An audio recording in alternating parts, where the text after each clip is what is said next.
भारतानं पाकिस्तानला आणखी एक धक्का दिला। भारत सरकारनं चिनाब नदीवरील बगलिहार या धरणातून पाकिस्तानला जाणारा पाण्याचा प्रवाह थेट थांबवला। तर झेलम नदीवरील किशनगंगा धरणाचे देखील पाणी थांबवण्याचा निर्णय आता घेतला जाऊ शकतो। पहलगाम दहशतवादी हल्ल्यानंतर भारतानं पाकिस्तान विरोधात अनेक महत्त्वाची पावलं उचलली।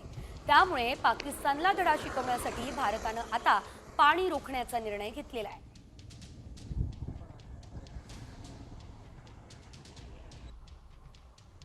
भारतानं पाकिस्तानला आणखी एक धक्का दिला।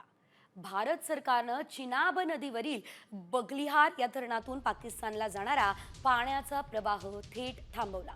तर झेलम नदीवरील किशनगंगा धरणाचे देखील पाणी थांबवण्याचा निर्णय आता घेतला जाऊ शकतो। पहलगाम दहशतवादी हल्ल्यानंतर भारतानं पाकिस्तान विरोधात अनेक महत्त्वाची पावलं उचलली। त्यामुळे पाकिस्तानला धडा शिकवण्यासाठी भारतानं आता पाणी रोखण्याचा निर्णय घेतलेला आहे।